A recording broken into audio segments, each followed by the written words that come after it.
Hello there, my name is SaharaDrac, and I am casting a game of Heroes of the Storm on the Haunted Mines. I'm from StormLegacy.com, a new fan site coming up very soon, probably this week, hopefully. I love this game, and I'm so excited to be casting my first game of it. Some of you may remember me from my StarCraft days, but I'm doing this now, and I love it. So over on the blue team, we have a Witch Hunter, Demon Hunter skin, a Witch Doctor, Kerrigan with her succubus skin. Kind of bad posture. I don't know. Kind of ruins the sex effect. And bringing up the rear, he was in the back grilling brats, stitches. Over on the red team, we have Academy Award-winning actor Paul Newman and his little brother Alan Newman playing ETC and Lumberjack Uther. Very cool skins, both of them. Glam Rock ETC for Paul Newman and his little brother Alan, playing the healer. Also Patriot Rainer and Blood Elf Tehran. So a lot of cool skins there. Same amount of skins on each team, so it's hard to say who's going to win. Usually the team with more skins will always win. That's a mechanic Blizzard has implemented. I don't mean that at all. That's not true. Skins are merely cosmetic. So yeah, we're on Haunted Mines. Very, very interesting, very cool map. It's a map with two lanes and then an upper and a lower level. So it actually has a lower level in the mines where objectives are. Can't go down there yet, but it does open up in a little while. Very cool idea for a map, and that's why I love this game so much. And actually, we got action right from the start here. It's 4v4 at the top. Paul playing ETC there. He's going to go in like an easy rider, and was he in that movie? I don't know. Dennis Rodman. He's going to go down, though. First blood, unfortunately. So, big hooks, and that's the thing about hooks. I feel like people who, in this genre, you're obligated to have the hero with hooks, but, so there he is. Either you hit with the hook and you get a big, whoa, flashy kill, or you miss with the hook and you don't care. That's kind of the nice thing about stitches. So, kill two heroes up there. See what I mean? It really puts a hero out of position if you get hooked. Luckily, ETC has that dash and that self-regen spell. So, he recovered from it. Not too bad. Yeah, this is an action-packed game every game, Heroes of the Storm. That's why it's awesome. Yeah, you can see down there, there's a look at the mines. They are closed right now. They turned the lights off. They saving, the Dark Lord is saving on the electricity bill down there. Uther running in, it's probably fine because he's Uther. He has a lot of stuns and self-heals, or heals others. Although it looks like he may have gotten a little too much. No, he's able to get away with just a little bit of health. You definitely have to finish off a hero in this game. You're not going to fire off a little tiny spell and take down a fifth of their life bar. You definitely have to, heroes are a little tougher in this than in most other games of the genre. And I've been playing this genre a long, long time. I've been a huge maniacal fanatic of this genre since, the Warcraft 3 custom games. Oh my gosh, Paul Newman, barely escaping. No, he gets taken down by the Demon Hunter. She cartwheels in there, showing off her acrobatics and takes him out. So I thought he was going to get out of there for sure, but the heal on him is a regen. It's not an instant heal like Uther's or something, or Tehran, so you have to wait for that health to come back a little bit. It takes I think it's 150 health over 4 seconds. So zombie wall from Witch Doctor, and Witch Doctor is a great hero for soloing. He can solo a lane really well because he can really hold those walls with his zombie wall and stuff. He's a good choice for a solo candidate, just because you're not going to get over-pushed by too many combinations or by any single hero. So now the mines are open. We're going to see if they go down there and fight over the skulls. Kerrigan with an initiate. She pulls in Rainer, and needs another hit, and yeah, Witch Doctor's able to do it. If he hadn't killed him there, the poison from Witch Doctor's attack might have killed him. So, ETC, tanking some damage, not sure. So there's a thing in the metagame going around now where people aren't really using the mines. They're kind of going downstairs, maybe grabbing 1 or 2 skulls, and then letting the other team get the rest, because getting 1 to 5 skulls gives you a golem with 60k health, and getting all the rest of the skulls isn't that much more, so you can get the 60k health golem and then go get all the merc camps, which actually equates to a lot stronger push than just the golem. There's a couple easy fixes for that. if it is a problem, if they decide it is a problem. One is just to, you know, make the golem stronger. Considering the strength of Blackheart's cannons and the Raven Lord's curse, I don't think making the golem stronger would be a big deal. The other option is to do a Dragonshire thing, and oh, there's a hero going down there. We have a looks like a 5v2 down here in the mines, so red is definitely emphasizing the mines more strongly than blue, but blue's over there in the back collecting skulls while while red's killing heroes, so I guess I was wrong. 57-3 on the skull count. Red is late to the party and blue is really capitalizing on it, but that grave golem in the middle is a big deal. He's worth a lot of skulls, so we'll see what happens with that. And looks like blue's starting to fight against it now. I don't think red's going to be able to stop them, but we'll see. The other option is to do a Dragonshire thing and just take away the mercs while the skulls are up, while the undead are up, no mercs. That would force people to fight over the skulls, which is, I think, what you want. So yeah, grave golem goes down for blue team. Red didn't even contest it, and now they're all leaving the mines. It's 80-10. The golems do not spawn until all 100 skulls are collected, so you do have to stay down there and get them. Otherwise, collecting those 80 skulls is worth nothing because the golem won't spawn. So, yeah, looks like red's going to pick up the others. Unfortunately for them, it's... Oh no, look, there's no one in the mines now. So, I guess someone's got to go back down there and finish those skulls up. Tassadar and Stitches getting some siege giants. And red is pushing the bottom lane with Turon and Rainer. Stitch is coming in to defend. He's got a shield on him. He looks... I feel very sad for that horse.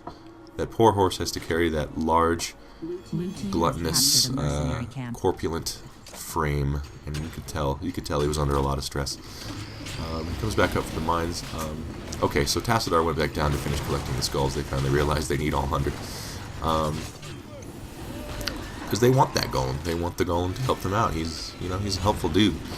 Spent a lot of time getting him. And it looks like Stitches might go down, but no. Actually, he didn't go down, and then he came back, and then he should have gone down, but he's not. There he is. Okay, I was waiting for someone to kill that guy. And looks like ETC is going to go down too because he got too deep.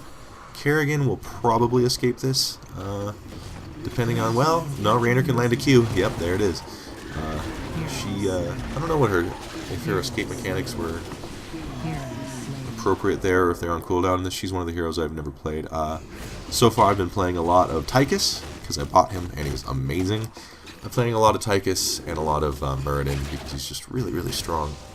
So I'm still not entirely familiar with every hero's spells. I apologize for that. I'll definitely change. There's the stage dive from ETC coming in. Really, really good spell. I think he has one of the most debatable ults, like which one's better. A lot of people's ults you can kind of say, no, this one's clearly better, but ETC's, they're both really, really good. His other being an AoE stun channel, not channel, just a sustained AoE stun, which is really nice. Really nice for team fights. So there's little baby golem in his dies marching down the lane, and then Big Daddy Blue golem here. Definitely been doing his reps, getting swole. I'm going to take down this wall here. And red golem is definitely miring his gains. So there it is. Really strong, as you can see. Does a lot of damage to buildings. Has that AoE stun. There's a nice hook from Stitches. It's not going to be enough because the Starfall comes down from Turon. A lot of damage from Starfall if you stand in that. It's not a good idea to stand in that circle if you're the enemy team. So both teams are pushing. We got 2 heroes from blue and a bigger golem versus 4 heroes from red and a smaller golem. So actually probably pretty close to roughly equivalent push strength here, but less defense for blue. So this is what I was saying about the golem. You see the red golem's is down and the blue one is still up and still going strong.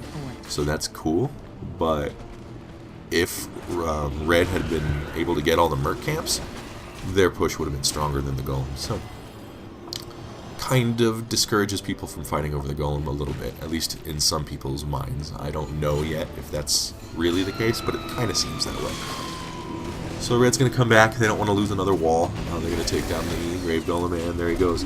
The coolest thing about the golem is the next time he spawns right where he died, so that pressure stays on.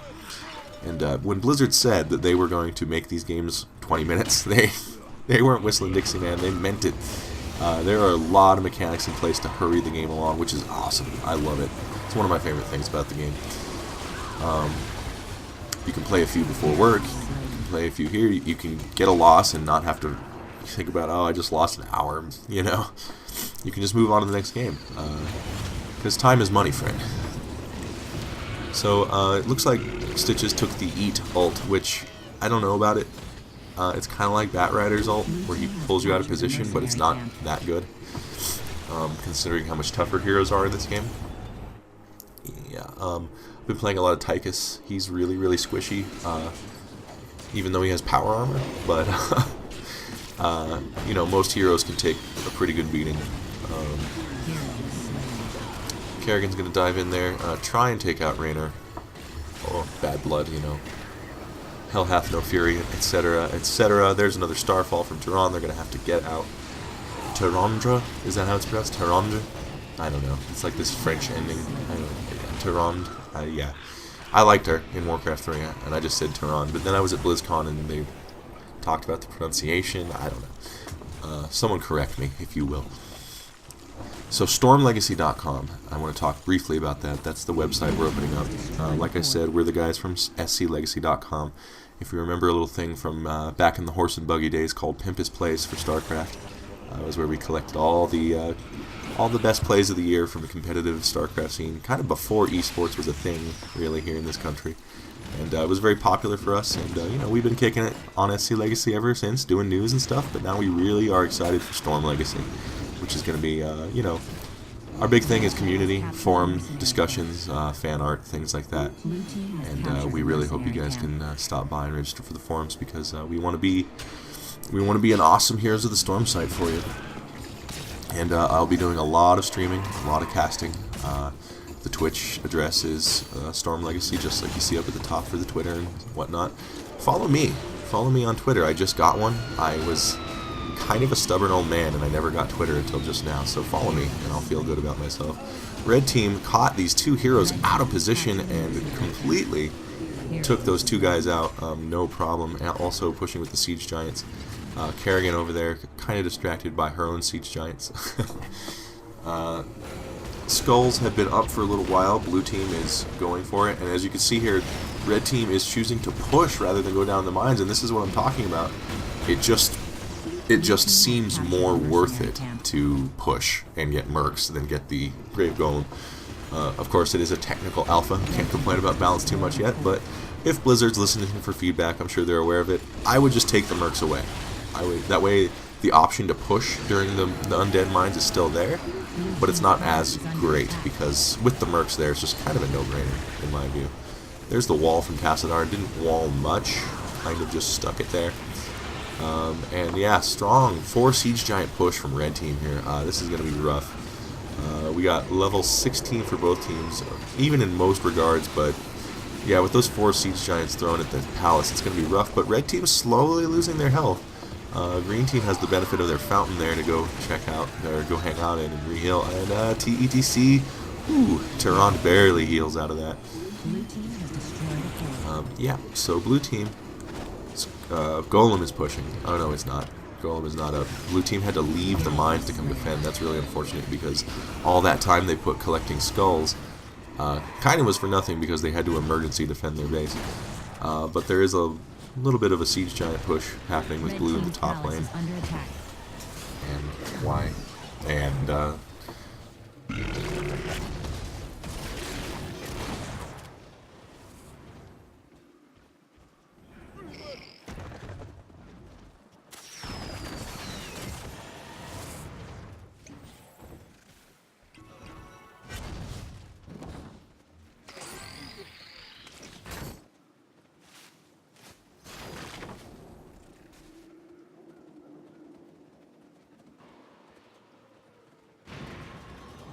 Aslow, Hearthstoning back home. Ooh, fix that volume a little bit. And yeah, there's a nice hook, again from Pudges all over Patriot Raynor's face. He is going to get away, though. I feel like I should fix my earlier thoughts about Hook. I think in other games, Hook was really, really punishing if it hit, and really, really forgiving if it missed. However, in Heroes of the Storm, easy AI, oops, I won't tell. In Heroes of the Storm, I feel like the hook isn't that big a deal. Like, it can really help, and it's a good spell still, but it's not like a just you're dead, you know, spell like it is in the other games. You can still easily get away, you know. Heroes have a lot of toughness and escape mechanics and things. So I'm okay with the hook in Heroes of the Storm. I hate it in other Hero Brawler games. I'm okay with it in this game, because it's not that big a deal. So blue team, getting all damn skulls. Which is, you know, cool, because, you know, they were just getting their palace pushed, and now they're getting all damn skulls. However, I think these dudes might just right-click down the palace, so definitely want to stop that from happening. Looks like Paul Newman and Alan Newman are wailing away. Puts the wall on the palace. Are they going to get it? Yeah, they're totally going to get it. That's game. However, a little bit of drama there at the end. That would have been cool to see, like a nice Tassadar wall block him off or an ETC ult, but alas, not this time. So there you go. Red team takes it with the last little gasp of power at the palace at the end. So yeah, that's me. I'm SaharaDrac. I'm a caster. I've done a lot of games, and I hope you enjoyed this, and I hope you'll check out StormLegacy.com. Thank you very much. Bye.